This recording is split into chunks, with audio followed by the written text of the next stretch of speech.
Welcome বন্ধুরা, আজকে একটা নতুন তথ্য নিয়ে হাজির হয়েছি। হোয়াটসঅ্যাপের মাধ্যমে কিভাবে আয়ুষ্মান কার্ড তৈরি করবেন তা আপনাদেরকে জানানোর জন্যই এই মোবাইলে আজকে আমি এই ভিডিওটা করছি। আপনারা দেখতে পাচ্ছেন স্ক্রিনে দেওয়া একটা নাম্বার আছে। এই নম্বরটি প্রথমেই আপনারা আপনাদের মোবাইলে সেভ করে নেবেন।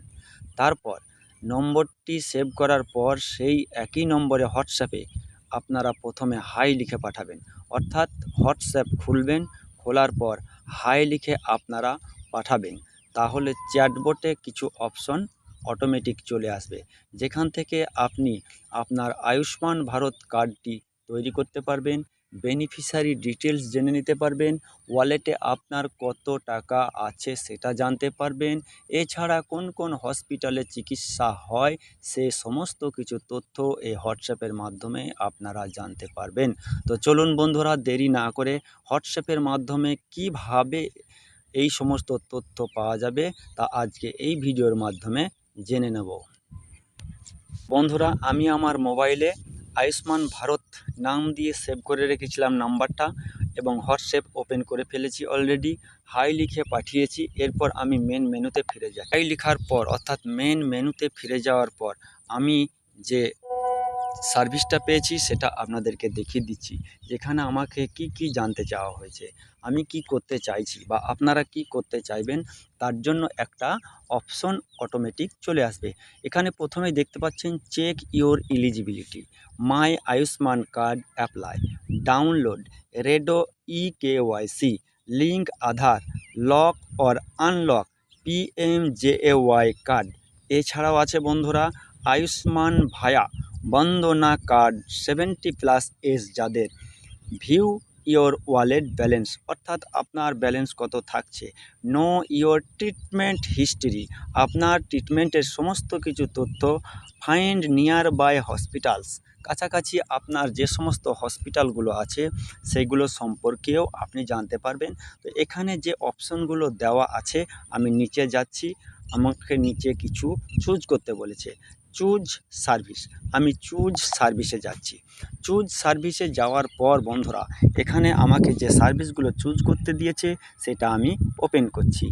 এখানে check eligibility, wallet balance, treatment history, find hospitals, grievance, request callback, my Ayushman card. তো আমি এখানে একটা আপনাদেরকে দেখিয়ে দিচ্ছি, তাহলে পরপর একই রকমভাবে সবগুলোই আসবে। আমি প্রথমে চেক করছি যে এলিজিবল কিনা। তাহলে প্রথমে এলিজিবল কিনা আমি এলিজিবলেই ক্লিক করলাম। এলিজিবলে যখন আমি ক্লিক করলাম তখন নিচে একটা অপশান এসছে সাবমিট। আপনি সাবমিট বটনে ক্লিক করবেন। সাবমিট বটনে ক্লিক করার পর যে রেসপন্স এসেছে সেটা আপনাদের সামনেই উঠেছে। এখানে please provide a few details to check your eligibility, এখানে কিছু জিনিস এন্টার করতে হবে। লেখা আছে এন্টার ডিটেলস। আমি বন্ধুরা এন্টার ডিটেলসে যাচ্ছি। এন্টার ডিটেলসে যাওয়ার পর আপনারা দেখতে পাবেন যে এখানে স্টেট সিলেকশন করতে হবে। স্টেট অর্থাৎ আমরা যে স্টেটে বসবাস করছি। এখানে আমরা ওয়েস্ট বেঙ্গল আছি, সুতরাং ওয়েস্ট বেঙ্গলটা একেবারে নিচে, আমি ওয়েস্ট বেঙ্গল সিলেকশন করে দিলাম।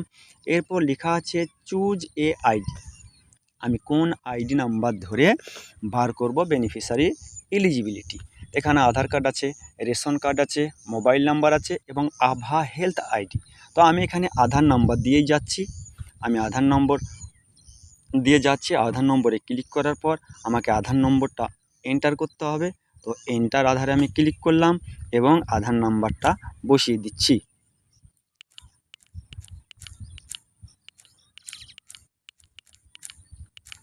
আধার নম্বর বসানো হয়ে গেছে। এবার আমি সাবমিট বটনে ক্লিক করলাম। সাবমিট বটনে ক্লিক করার পর এন্টার ডিটেলসে কিছু এবার ওনারা একটা তথ্য পাঠিয়ে দিয়েছেন অলরেডি মোবাইলে। আপনারা দেখতে পাচ্ছেন যে রেশন কার্ডের নাম্বার, অর্থাৎ এটা হচ্ছে আপনার ফ্যামিলি আইডি, টোটালটা আপনার ফ্যামিলি আইডি। নিচে দেওয়া আছে বেনিফিশিয়ারি ডিটেলস, পিএমজেওয়াই এলিজিবল লেখা আছে সাইডে, যে এলিজিবল তার মানে কি, এই যে আধার নাম্বারটা দেওয়া হলো সেই ব্যক্তি এই পিএমজেএওয়াই এলিজিবল, অর্থাৎ আয়ুষ্মান ভারত কার্ড তিনি পাবেন। কিন্তু তেনার এখন কার্ডটা রেডি হয়নি, এখন এক্সিস্ট হয়নি, নট এক্সিস্ট লেখা আছে। আভা হেলথ আইডি তো নেই, ওটাও নট এক্সিস্ট। যখন কার্ডটা হয়ে যাবে, অলরেডি স্যাংশন হয়ে যাবে, তখন এটাতে উঠবে এক্সিস্ট। তখন আপনারা আপনাদের প্রিভিয়াস পদ্ধতি অনুযায়ী, অর্থাৎ চুজ যেখান থেকে আপনারা করবেন অপশন, ওখান থেকে আপনারা সমস্ত কিছু ডাউনলোড করে নিতে পারবেন, চেক করে নিতে পারবেন। তো বন্ধুরা, আজকে এ পর্যন্ত। পরবর্তীতে আবার যেরকম আপডেট আসবে আমি আপনাদের সামনে তুলে ধরার চেষ্টা করব। আজকে এ পর্যন্ত।